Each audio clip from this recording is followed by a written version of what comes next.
You can't hear me?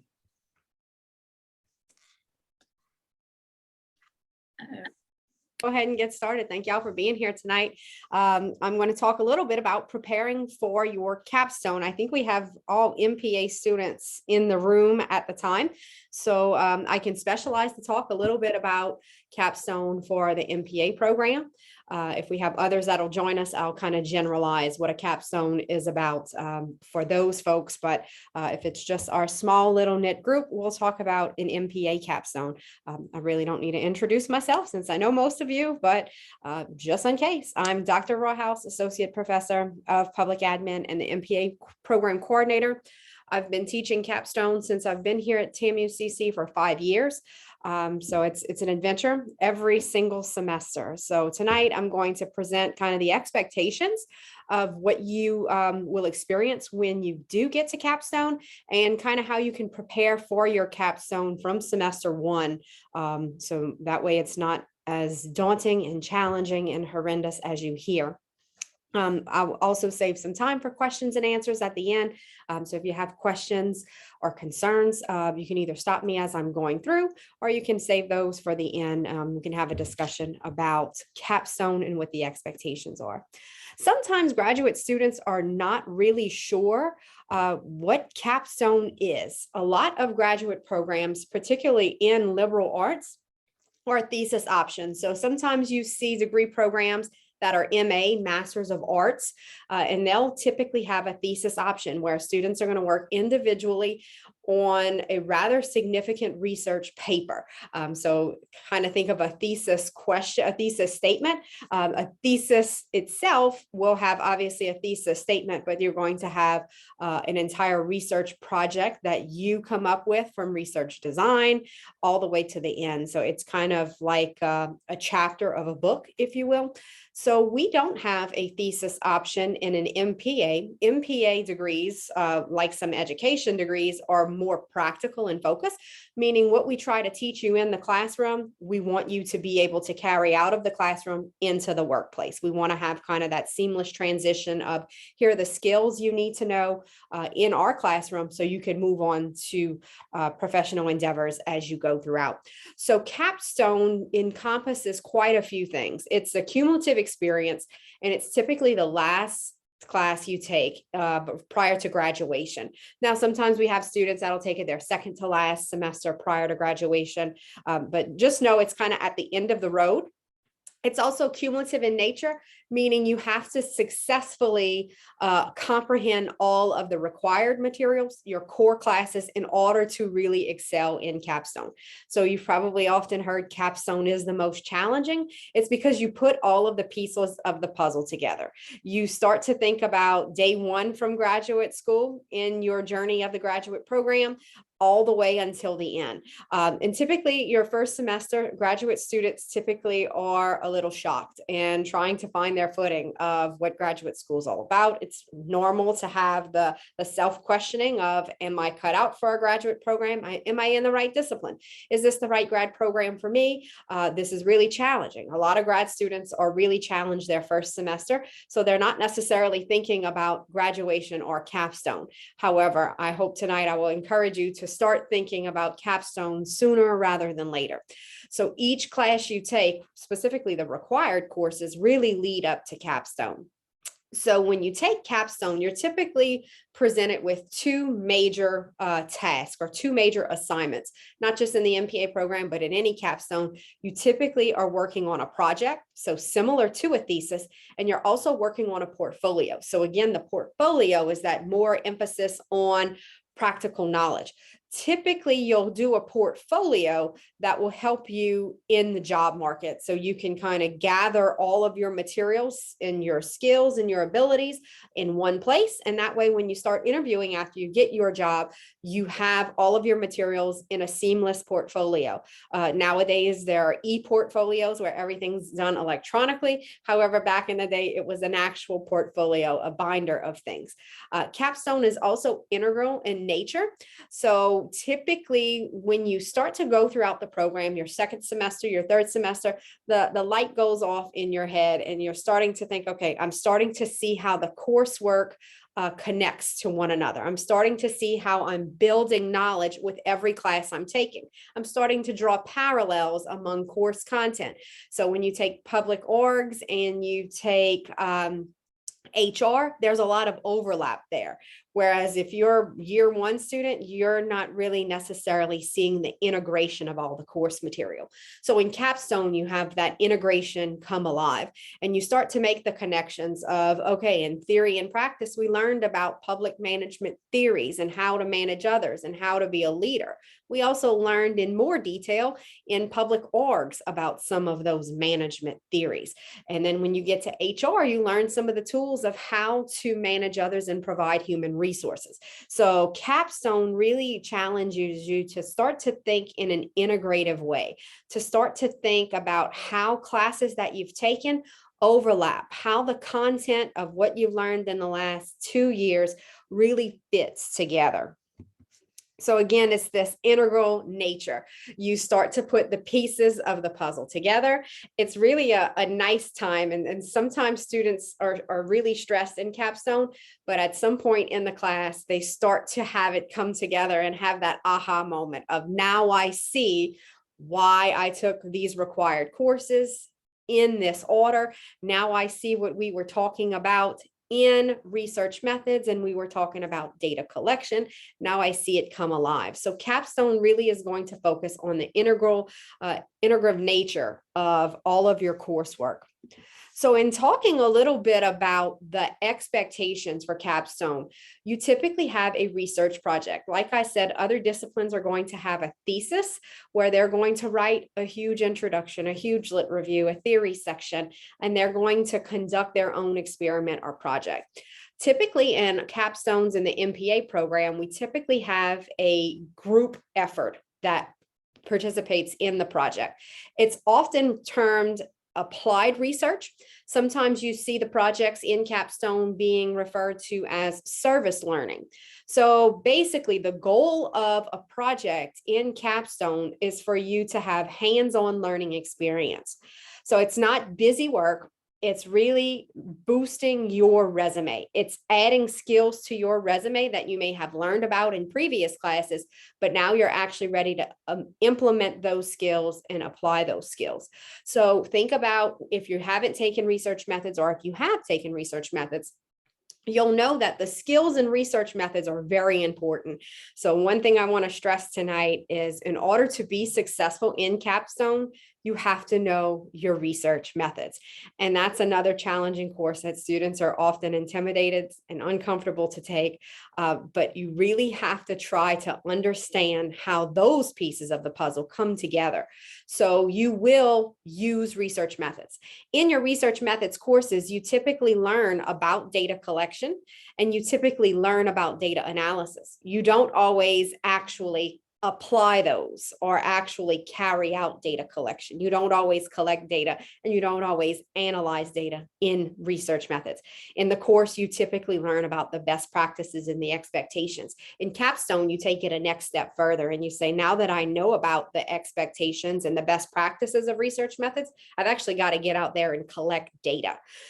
In the past, when I've taught Capstone, my students have done applied research or service learning, meaning they have clients where they collected data. So I've had one group of students that did a survey for the Corpus Christi Public Libraries. They surveyed all residents that wanted to participate throughout the city to basically do a needs assessment of what do citizens need from the library, what services would draw them to the various libraries within the system, what are the perceptions of the citizens about the different libraries. And then we gave that information back to the library leadership.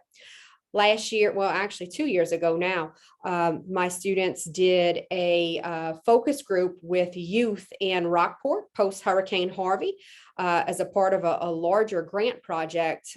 We had tons of other students from College Station and from various law schools and professional schools all working together in Rockport post-Hurricane Harvey to try to rebuild and gain some community resiliency. So my MPA capstone went out to the high school in Rockport and collected data from high school students to see what the youth want in terms of hurricane resiliency and recovery, and also long-term economic development.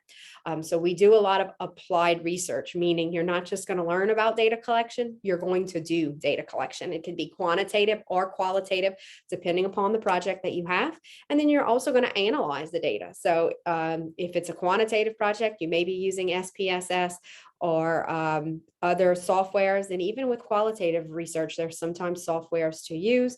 So you're really going to have a hands-on experience with your project. Of course, your project is going to obviously have a report, an oral report, as well as a written report. So you're going to include a lot of the elements that you learned in your research methods, as well as your other classes, your core classes. So think about how to write a lit review, what goes in an introduction, what kind of materials have you learned in your previous courses that you can use in this project, because it starts to build upon everything and all of the elements come together. In the project, you're also going to solve a real life problem. You're going to answer a research question, or you're going to offer normative solutions. So it's kind of the whole goal of the MPA program is to really train you to be a critical thinker, to go out into the community, to go out into public service and be able to think about difficult, perplexing problems and offer a solution. So in the project, like I said, we often have a client, whether it's City of Corpus Christi or a department within the city, that we collect data for, and then we present them with those findings. When we collected data for the city planner in Rockport, the city planners were here at TAMU-CC to listen to the findings, and we gave them a copy of the report. So our work actually was included in the strategic plan for the next 10 years of what areas need development for the city of Rockport. So it's not just about, and keep this in mind when you're in Capstone and you're working on this project, it's not just about you getting the project complete so you can graduate. Of course, that's important. Or you getting the project complete so you can make an A or whatever your grade goal is. It's also about using those skills and practicing those skills and polishing those skills to help you professionally. So oftentimes I tell my students in Capstone, what you're doing now for this project needs to be on your resume. You need to put that you have experience in data collection, data analysis, that you've worked with these various departments and you provided them with a report of findings that they could use. It's kind of like a consulting gig. You're just unpaid for it. Students have done such a good job for some of our clients that they've been offered internships, part-time jobs. It's a great opportunity to, again, hone in on those skills like communication, like listening, but also take advantage of fostering those relationships. So your clients are typically leaders in the public service that have a perplexed problem that they need addressed, and they're relying on your class to give them a solution to that problem. So kind of think of the project as not just this is a requirement for me to graduate, but the greater big picture of things is this is a requirement that's going to help me build my resume. That's going to help me gain practical experience that I might not have if I'm not a professional yet, or that I might not have because in my professional capacity, I don't do research and no one else knows how to do research. And I'll tell you, research is not a fun thing. A lot of students don't like research, but if you are a good researcher, if you could collect data, if you can create a good research design, if you can create a report with adequate findings that really is a solution to an agency's problem, that's going to set you apart immensely on the job market. You will be able to be viewed as a leader, as a critical thinker, as an innovative thinker. Whereas if you cannot do research, if you don't understand data collection and data analysis, you're not a huge asset in a leadership capacity. So use the project not just to get you a step closer to graduation, but to build your resume and really start to network and branch out and use it as practice, because you'll be doing projects like this in the real world. The other main assignment in Capstone is a portfolio. And this one always surprises students. So I will tell you to start thinking about your portfolio sooner rather than later. The goals of your portfolio are basically to demonstrate what you've learned throughout your graduate school journey. So you want to be able to keep all of your course materials. You want to be able to say, I learned this in this class. So when you're approached with creating a portfolio, you need to start to reflect on all of the main things you've learned and think about each of the classes that you're in. Most of them have a project, applied research, some type of assignment where you devote a good bit of time to that work. So think back and start reflecting on these assignments as you're doing them or as you're completing them or as your instructor gives you feedback. So you can start to think, big picture wise, long-term wise, when I'm in Capstone, am I going to remember how to do a budget analysis? Or am I going to remember how to do a policy analysis? So if you're in your policy making class and you do a policy analysis as an assignment, you want to save that assignment. Because in your portfolio, you're going to demonstrate what you've learned in your core classes, what you've learned throughout your graduate journey. So you want to be able to quickly think about each of your courses and the big projects that you did, the big ideas, the big tools that you gathered from those projects. The portfolio is typically an exhaustive, extensive document. You're really going to use those projects that you've done in previous classes to illustrate you already know it. So in Capstone, you're not necessarily learning new content. You're not going to have very much instructor lecture. Rather, you're going to have kind of a guided mentorship where your faculty is going to guide you for that project and guide you for the portfolio. The better prepared students are for the portfolio typically is associated with how well organized you are in your previous courses. So save your materials from all of your courses. As you're going through your courses and completing your coursework, think about the major concepts. At the end of the semester, think about saving your syllabus. Think about saving your textbooks. Inevitably, every semester when I teach Capstone, I have students that say, well, I sold my textbook. I thought we didn't need them, or I rented my textbook. And then they have to go to the library after pulling the syllabus to remember what book we used.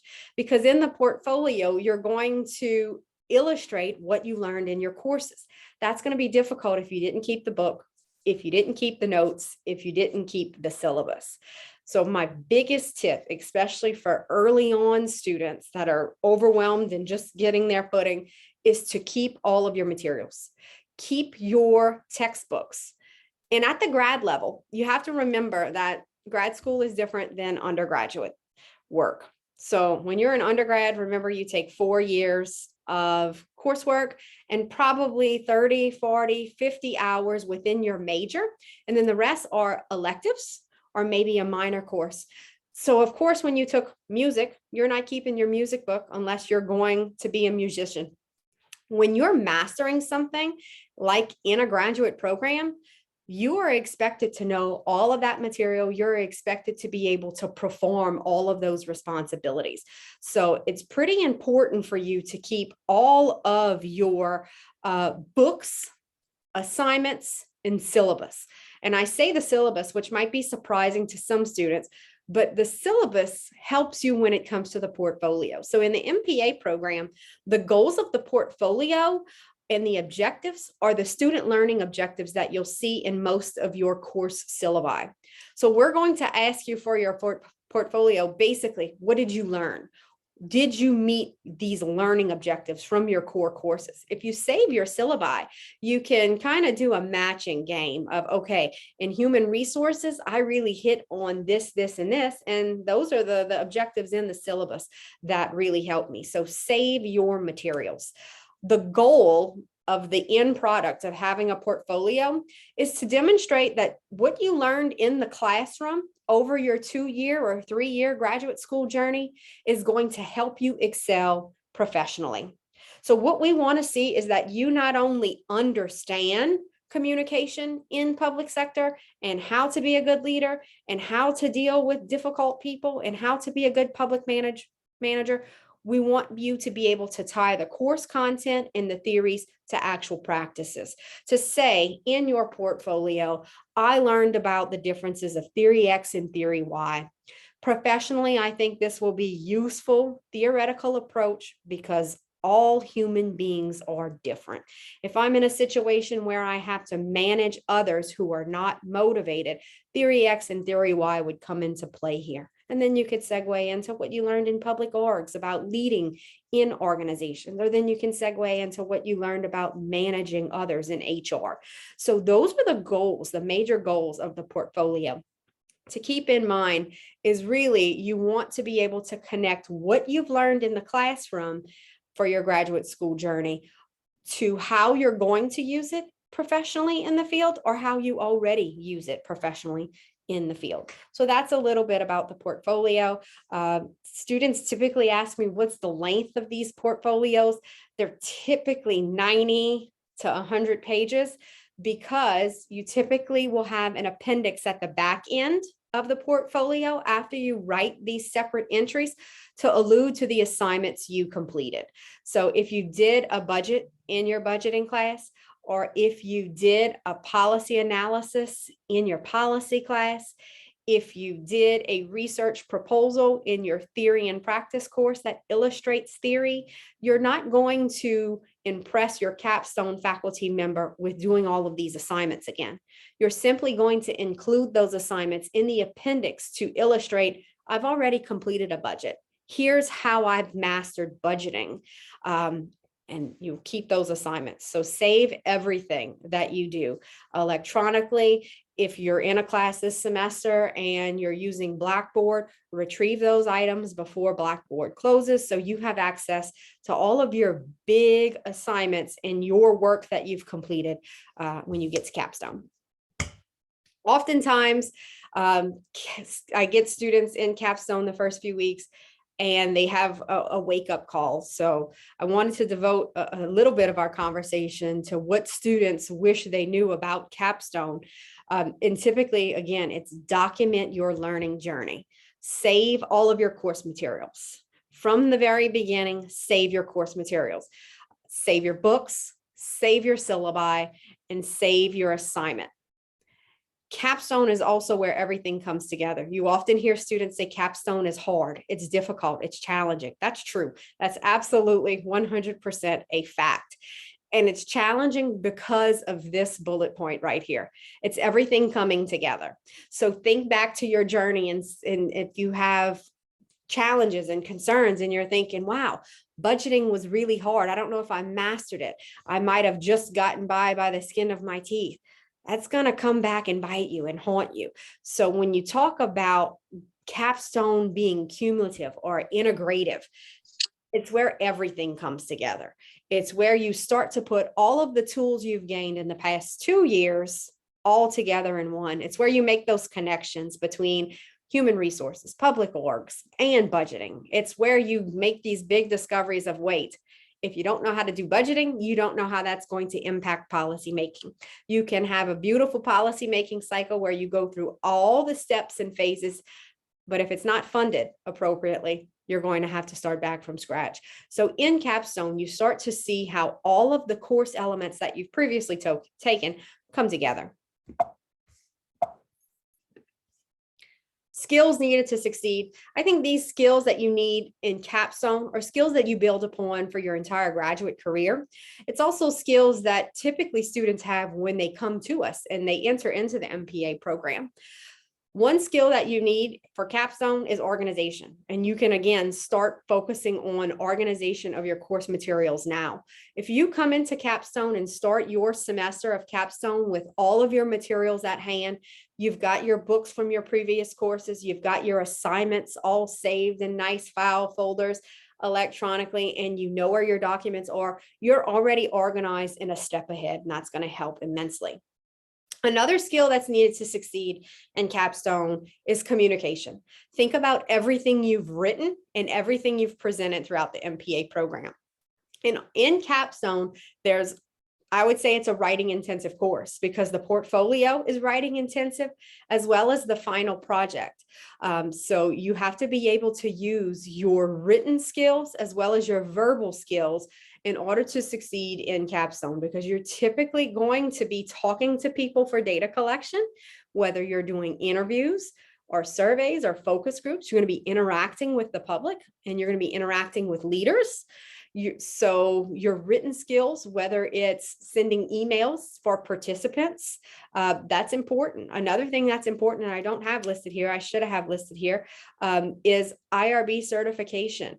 So in your research methods, typically you learn about research ethics and being certified. That's something that you put on your resume, but it doesn't stop there in research methods. You definitely need research skills and research ethics certifications in order to be successful for the project. Something that is common in capstones is a team project or teamwork on a capstone project. Very rarely do we have capstones where it's similar to a thesis, where a student picks their topic and they research that topic and they do their own report. Typically, it's a project that requires teamwork because it's so complex. In order to get it, the project done within a semester, in terms of feasibility, it has to be done via group. So if you're collecting data, you would never have time as one individual to collect data, analyze data, and then come up with the findings. However, when you work in a team or a group within Capstone, you typically can achieve these project outcomes and goals within a semester. However, if you've worked with a team or a group before, you know there are going to be challenges. So you know you'll use these other skills when you're working in teams. So typically Capstone is one of these courses where you actually come physically to class, you talk about ideas, you bounce ideas around with your faculty mentor or your instructor, and then the rest of the time you're working with your team. So there's a lot of outside class time where you're communicating back and forth with your team. You're also using some leadership skills because someone's got to step up and make sure all of the work gets done. So keep in mind, teamwork is often understated when it comes to Capstone. But again, in the real world, in public service, you're going to be using teamwork all the time. Another thing you'll notice, and you've probably noticed this already, is time management is essential in graduate school. At this point in the semester, every year and every semester, it's just crazy busy. And it's typically because you have multiple projects to do at once. So in Capstone, just like any other class in your MPA journey, time management is going to be essential, especially when you're working with others and you're relying on them to complete their project so you can get your portion done. So these are all good skills that you'll absolutely need. So hopefully you're polishing those as you're coming along. What questions do you guys have? I think you can unmute yourself, but if not, just kind of wave and we'll unmute you.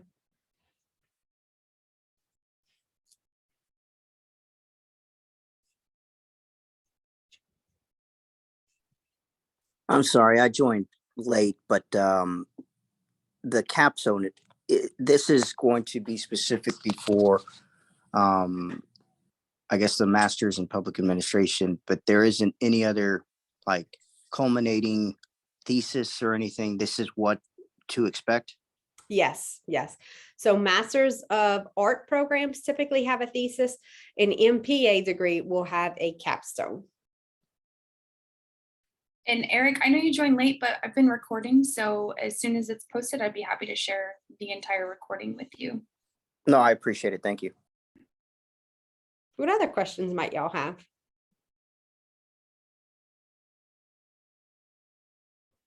I see some familiar faces. Was that what y'all were expecting to hear? Things you've heard previously? So day one, when we walk into Capstone, we should have an idea of what our professor will tell us what our project's going to be. Typically, yes. Okay. Typically the first week we pitch the idea. We've got a client ready. We've got a problem that you need to solve. Yeah. Okay. Yeah, there's not much time because typically the time frame for a whole semester is about 15 weeks. So the first week you start, you've got to get, for most projects, you've got to get IRB approval, and that'll take about a month. So in order to get IRB approval, you have to know what you're studying, who you're studying, the type of study you're going to do, qualitative, quantitative, surveys, interviews, focus groups. You have to specify all of that in your IRB application. Typically, your faculty member will help you with the IRB application. But just to give you a sense of the time frame, first week coming in, the project's typically already decided, because you've got to have the IRB approval, and that takes about a month. Once you have IRB approval, then you can actually go out and collect data. So it's a time crunch. It's absolutely a time crunch. There's not much time to spare. Every week you're doing something. It's a good question. What other questions might you guys have?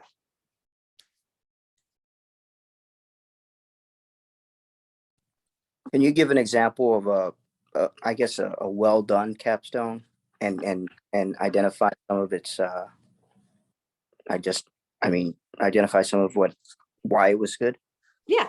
So the most recent one that my students did was very successful was the post-Hurricane Harvey one in Rockport. I had, I think, a group of 12 or 15 MPA students. So we went out to the high schools in Rockport, talked to high school classes in social sciences all day, which was a unique experience to go back to high school and talk to first period, second period, all the way up to eighth period. So all day in high school, speaking to these young adults about how the hurricanes impacted them, how the hurricanes impacted Rockport, and then asking for their input of what they'd like to see in the next 10 to 15 years, so we could turn around and give that input to the city planners for their economic development and resiliency plan. That was a really successful project. The students did really well. I had a student that actually didn't graduate that capstone semester. He had one more semester, and he stayed on and worked with me to get that published. So it's really a good experience, not only for you, again, to gain practical hands-on experience, but also for you to have those connections. So you could say, I worked with the city planner of Rockport. We gave them this report. Oftentimes when you have a real live client like that, they come to the capstone presentation and you present the findings live to them, as you would, in the real life job market where, you're on the job and your boss might say, I need you to do some research on this. So you're kind of having practice of, let me present my findings to real life people, which was really nice. What other questions might you guys have? Mine isn't, I guess, a question per se, but like as you're explaining the capstone project, it's really similar to what I did in program evaluation. So I'm definitely happy that I took that course. So I recommend it to anyone if they have the chance to do program evaluation. I think it kind of shows you what capstone, a little bit of what capstone will be, but I'm happy I took it. Yes, some other courses have a service learning or research component to it as well. So it's really nice when you can start to look back on some of these other classes you've taken to say, that's really going to help me. And with the portfolio, you'll see that a lot. You'll start to think, well, okay, in order for me to demonstrate my mastery of this student learning objective, I've got to think back to HR, or I've got to think back to my public orgs class. What did I learn there? So that's why capstone can be a little challenging, because you're so close to the finish line, but you've got so much going on through your mind, and you're trying to think, okay, what did I learn in the past 2 years? And it's a lot. You've learned a lot. So, and you've got to kind of compartmentalize and focus. Any other questions you guys have? Are there any resources that you recommend us having in addition to our textbooks and syllabi and like the course materials? Are there additional things that you think would help make the capstone a little more smooth, or anything you suggest that we look at? So typically your capstone instructor is going to assign reading material for you. And it's typically not a textbook, because again, you're not learning anything new. When I teach capstone, I like to assign some research material. So if it's going to be a qualitative project, I assign some qualitative chapters. If we're going to be interviewing, I assign interviewing materials. So you can prep for that. For the portfolio, I would say keep all of your previous coursework, keep all of the articles you've read, keep all of the research you've done for research proposals or any projects that you've done in research methods. So you don't have to dig and find that literature again. Y'all know I love my theory, so I often assign the theory and primer book, theory and practice, PA primer, and there's a policy one too, but I can go all night on all the theory books. The library has a lot of these. So when I teach Capstone, I typically assign that as a refresher. I don't assign readings like chapter week by week. I use it just as a reference guide of it's here. If you can't remember what theory is or which theories you've learned, pick up that book, skim through it, roll through Capstone right along with it. It's a good question. So Capstone's a lot of independent work. Your faculty members there, I think, to guide you, and that's a change from your other courses. And your other courses, you think, okay, it's a 3-credit hour. I'm sitting here, I'm writing notes while they're lecturing. Capstone's completely flipped classroom. Every now and then your instructor is going to give you some instructional time or provide a lecture with slides, but for the most part, it's kind of a friendly discussion of here's what the instructor's expectations are, and then we open it up for how can we meet those expectations? What steps do we need to take in order to get this research project done? So that's kind of the formatting is a little different too. That sometimes surprises students. What other questions? Any others?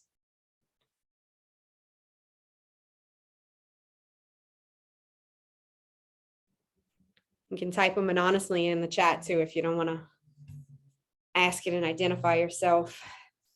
I won't mention your name.